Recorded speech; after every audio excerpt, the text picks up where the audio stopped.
Baik, mohon izin, terima kasih atas kesempatan. Perkenalkan, nama saya Riki dari BMKG Bitung. Sebenarnya tupoksi kami, mohon izin, BMKG terkait dengan meteorologi, klimatologi, dan geofisika, khususnya gempa-gempa tektonik dan tsunami. Nah, namun mungkin sekedar saya sampaikan juga bahwa sebenarnya untuk gunung api adalah kewenangan dari PVMBG. Namun ya kami tentunya ada koordinasi juga dengan PVMBG. Mohon izin kalau misalnya di sini ada dari PVMBG sebenarnya lebih pas menjelaskan. Nah, kami mungkin kalau bisa saya pakai screen ini tidak salah ya touch screen ya. Oke. Nah, kondisi terkini kita bisa lihat untuk di ya kita bisa cari ya kalau misalnya di HP juga bisa sebenarnya Bapak Ibu izin di INA Siam ya, INA Siam BMKG.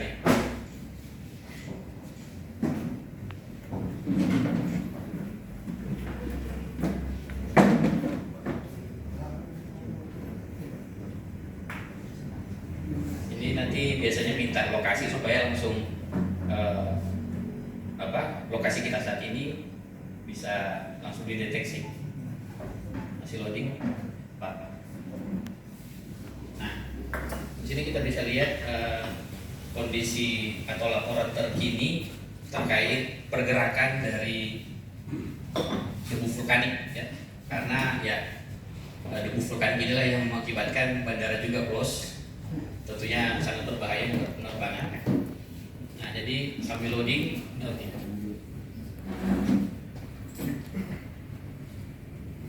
nah di sini kita bisa lihat yang merah ini, kita bisa zoom di situ.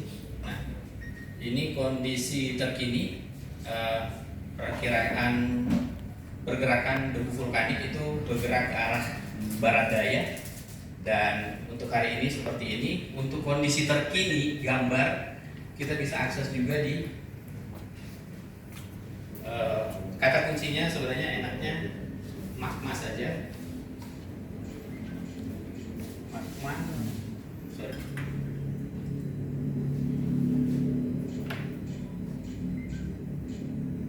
Magma ESDM. Ya.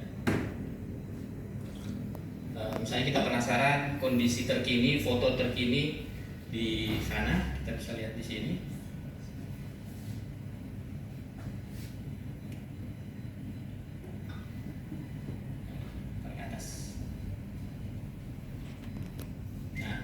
Ini kondisi Gunung Ruang.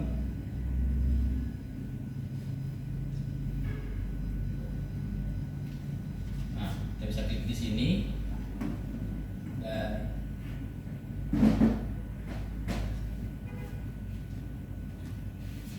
kita bisa klik. Paham. Ada mouse ya?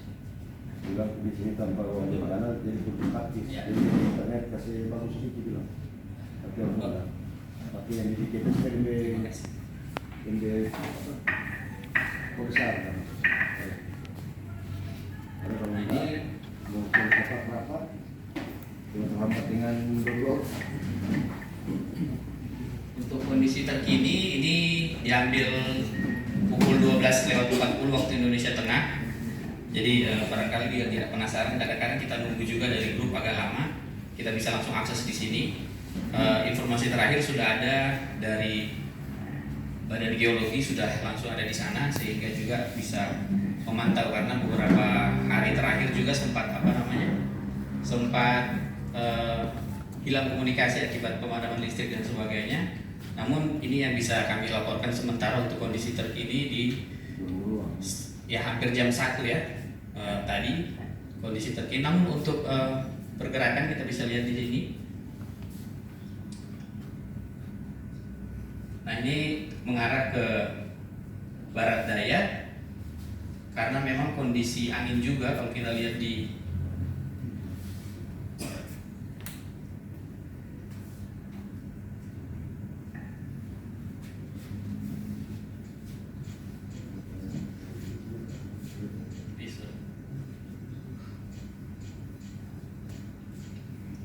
website BMKG. Kondisi angin memang cenderung dari arah timur laut mengarah ke barat daya.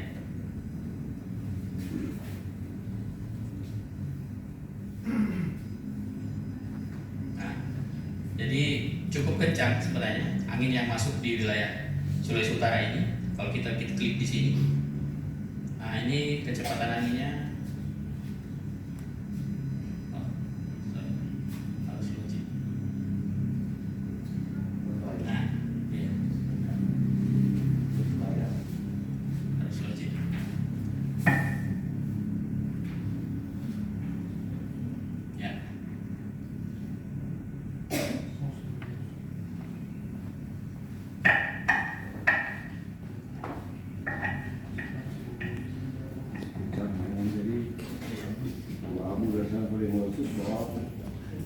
Ini Pak Putin terhambat di 4 dan 1 pulang.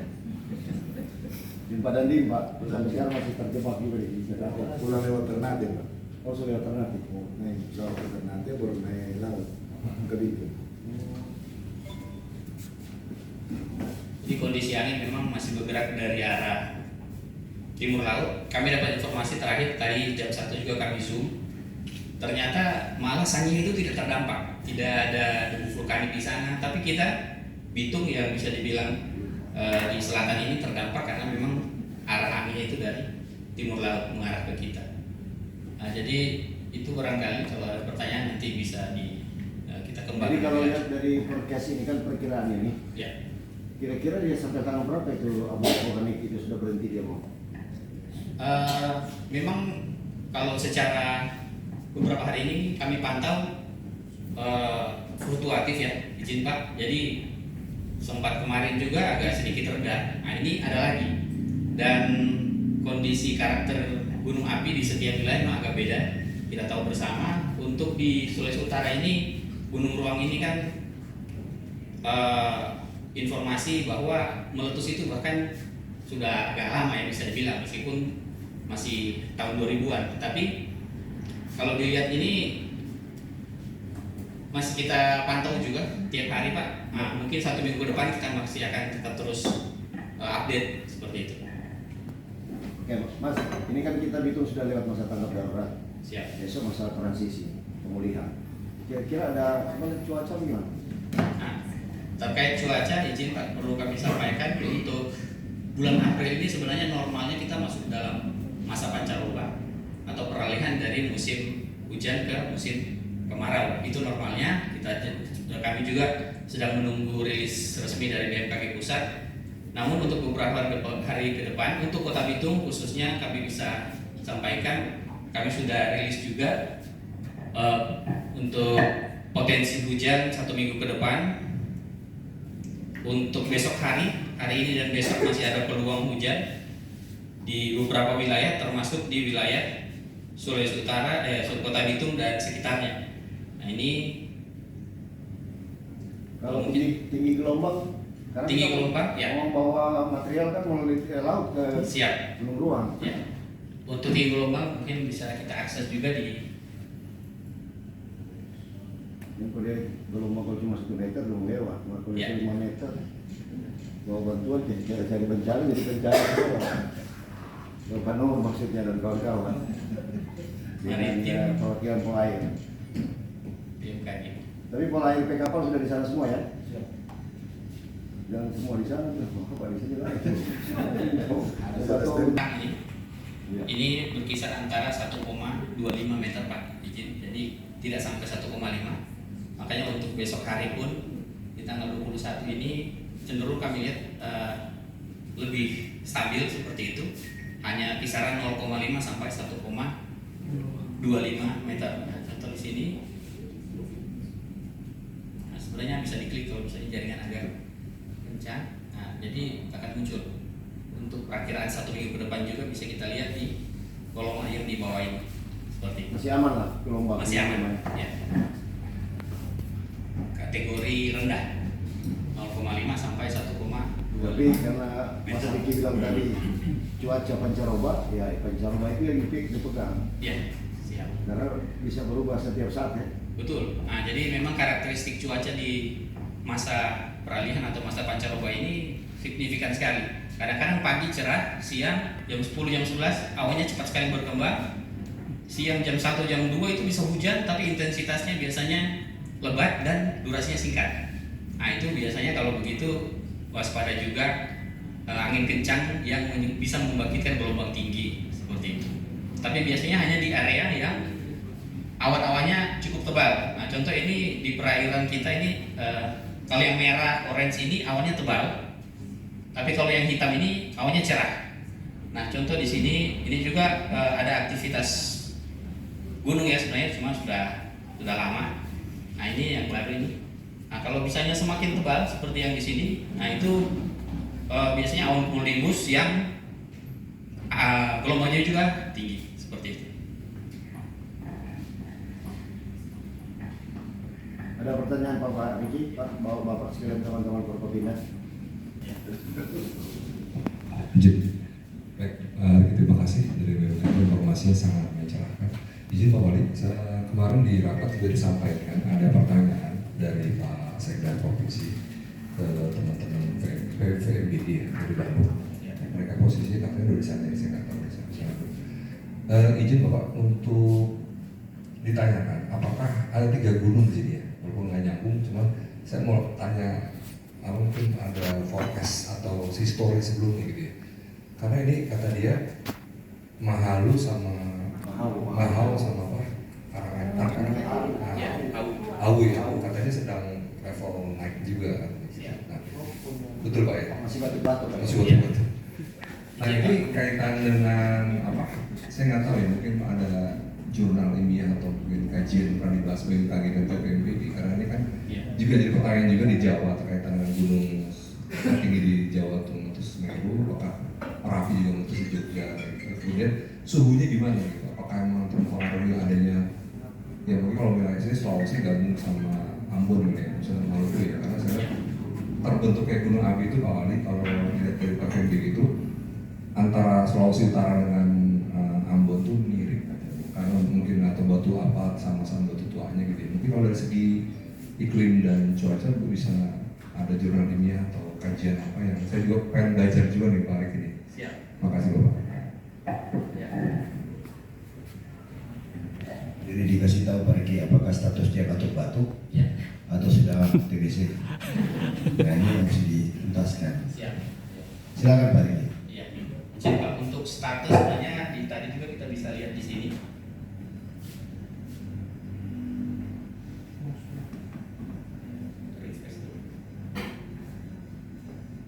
Nah, ini sebenarnya bukan hanya 3 Pak, izin untuk di Sulawesi Utara lumayan banyak. Ya.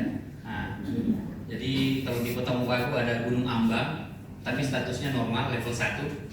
Untuk di Mitra ya, Soputan. Kemudian sini ada Lopon juga Pak. Ya, Gunung Mahawu juga level. Jadi warnanya kita bisa lihat di sini. Kalau yang hijau itu level 1 normal. Untuk yang kuning ini level 2 waspada. Kemudian yang merah ini level 4 awas. Contoh yang level 3 sebenarnya sini kita bisa lihat juga gempa bumi. Ini gempa bumi terkini yang dirasakan. Kalau gempa bumi terkini hari ini saja sudah beberapa kali gempa. Namun yang biasanya kami share itu hanya yang dirasakan dan juga di atas 5,5. Nah, ini lokasi kita agak meleset sedikit barangkali. Oh, ya kalau di zoom kena. Ya. Nah, jadi secara umum yang terpantau aktif sebenarnya kita juga punya gunung Dua Saudara tapi tidak aktif, gunung Lopon juga tidak aktif. Namun yang biru ini, yang hijau kita bisa lihat ini gunung yang dekat dengan kita adalah Gunung Tampopo, tapi level 1. Nah, jadi bukan batu-batu, bukan TBC Pak, masih normal ya, sehat ya. Kalau influenza ya. Cuacanya gimana Pak? Untuk cuacanya apakah biasa ada gempa kah, tsunami kah? Kan kami kan ilmunya awam nih, maksudnya Ya. apa pemicu juga? Siap. Nah, memang tsunami itu bisa dibangkitkan oleh beberapa faktor. Contoh kalau kita di sini tadi saya mau coba akses ini.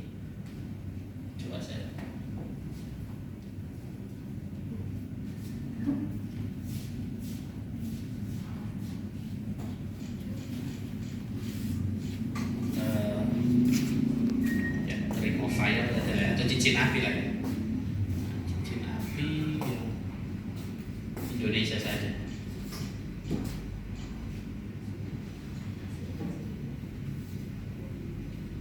Biar ini pengetahuan umum sebenarnya, tapi biar kita lebih barangkali lebih klik lah seperti itu. Untuk Indonesia, nah, contoh inilah.